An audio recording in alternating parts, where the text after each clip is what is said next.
ونسلم علی رسولہ الکریم اما بعد فاعوذ باللہ من الشیطان الرجیم بسم اللہ الرحمن الرحیم عن عقبۃ بن عامر قال قلت یا رسول اللہ صلی اللہ علیہ وسلم اقرأ سورۃ ہود او سورۃ یوسف قال لن تقرأ شیئا ابلغ عند اللہ من قل اعوذ برب الفلق رواہ احمد والنسائی والدارمی۔ حضرت عقبہ ابن عامر رضی اللہ تعالیٰ عنہ سے روایت ہے، وہ فرماتے ہیں کہ میں نے نبی اکرم صلی اللہ علیہ وسلم کی بارگاہ میں عرض کیا، یا رسول اللہ صلی اللہ علیہ وسلم وظیفے کے طور پر میں سورۃ ہود یا سورہ یوسف پڑھ لیا کروں؟ میرے آقا نبی اکرم صلی اللہ علیہ وسلم نے ارشاد فرمایا، نہیں بلکہ قل اعوذ برب الفلق یہ پڑھ کر کفایت کر لیا کرو کہ کوئی ایسی صورت نہیں پڑھ سکتے جو آسان تر اور رب کے نزدیک تمام تر ہو۔ اس روایت کو امام نسائی اور امام دارمی نے نقل کیا، امام احمد نے بھی اس کو نقل کیا۔ اقرأ میں حمزہ استفہامیہ دور کر دیا گیا ہے، یعنی کیا میں آفات اور مصیبتوں سے بچنے کی خاطر سورہ ہود اور سورہ یوسف کا ورد وغیرہ کر لیا کروں؟ تو میرے آقا نبی اکرم صلی اللہ علیہ وسلم نے ان کو اجازت مرحمت نہیں فرمائی۔ یہاں پر سب سے پہلی بات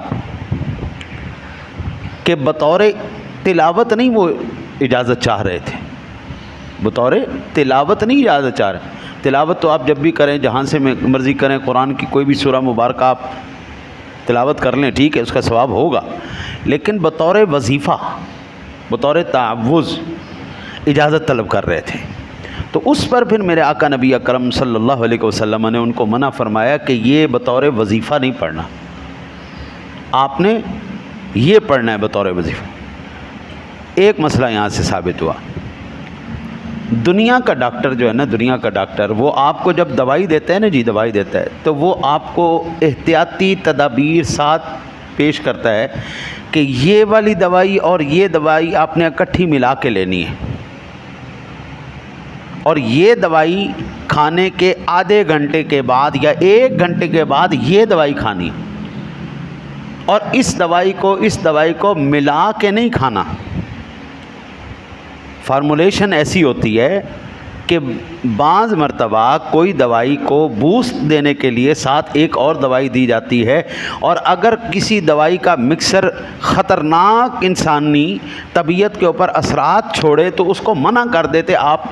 اب اکثر ڈاکٹروں کے نسخے پہ لکھا ہوتا ہے کھانے سے پہلے خالی پیٹ، ناشتے کے بعد، دوپہر کے کھانے کے بعد، سونے سے پہلے۔ ہاں جی، یہ احتیاطی تدابیر کیوں دی جاتی ہیں کہ انسان کی طبیعت بحال رہے، گڑبڑ نہ ہو جائے۔ اگر ان احتیاط کو ضروری مد نظر نہ رکھا گیا تو انسانی صحت کے اوپر مضر اثرات مرتب ہوں گے۔ حضرت اسی طرح جب وظائف کیے جاتے ہیں تو شیخ جو ہوتا ہے، شیخ مرشد جو ہوتا ہے آپ کا رہنما، وہ ایک روحانی طبیب ہوتا ہے، وہ آپ کو بتاتا ہے کہ یہ وظیفہ اور یہ وظیفہ ملا کے نہیں کرنا، یہ کرنا ہے، یہ نہیں کرنا۔ رسول اکرم صلی اللہ علیہ وسلم کے سے بڑا شیخ کون ہو سکتا ہے؟ کون طریقت کا رہنما اور پیر ہو سکتا ہے؟ آقا جی نے ان سے کہا سورہ ہود اور یہ وظیفے کے طور پر نہیں پڑھنی ہے تو یہ پڑھو، قل اعوذ برب الفلق، اور پچھلی حدیث پاک کو اگر ہم ساتھ مد نظر رکھیں تو قل اعوذ برب الناس، یہ تمام تر ہلکی ترین انسان کے اوپر ہے۔ یعنی سورہ فلق پڑھنے سے نہایت آسان ہے کہ مختصر سی سورہ یوسف اور ہود ان سے پڑھنے سے بہتر ہے سورہ فلق پڑھے اور سورۃ الناس پڑھے۔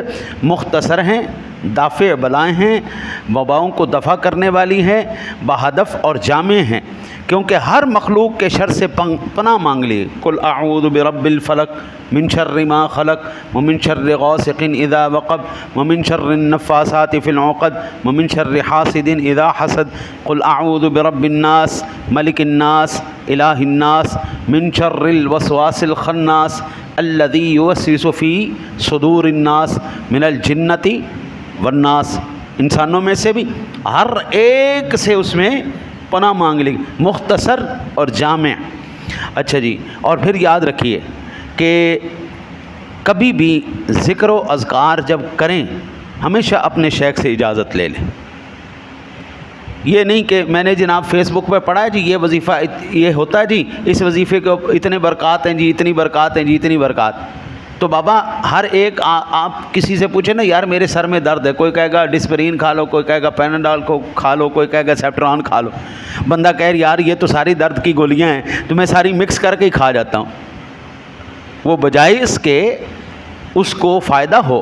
اب دل کا مریض ہے، وہ اگر ڈسپرین کھائے گا اس کے لیے خطرناک صورتحال پیدا ہو جائے، اس کے لیے تو بڑی خطرناک صورت ہے.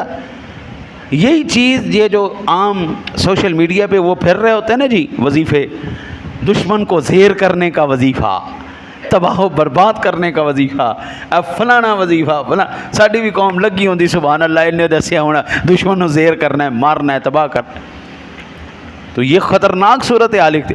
کبھی بھی وظیفہ کریں پہلے تو شیخ اپنا رکھیں، اپنا رہنما رکھیں، اپنا پیر رکھیں، پھر جو وہ آپ کو وظائف بتائیں ان وظائف پر پابندی سے عمل کریں.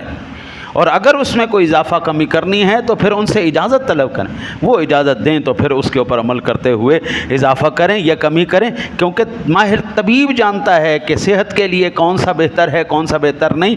اسی طرح روحانی طبیب جانتا ہے روحانیت کے درجے میں کون سا وظیفہ اچھا ہے کون سا نہیں. اب ایمان سے بتائیے کیا حضور نبی اکرم صلی اللہ علیہ وسلم نے ان کو منع کر دیا تھا کہ سورہ یوسف اور ہود نہیں پڑھنی؟ وہ مانگ رہے تھے وظیفے کے طور پر. اسی تلاوت تو آپ قرآن کا حصہ جہاں سے مرضی کریں آپ کو اس کا ثواب ملے گا، لیکن بطور وظیفہ اجازت کی ضرورت ہوتی ہے. دعا ہے اللہ تعالیٰ آپ کو مجھے عمل کی توفیق عطا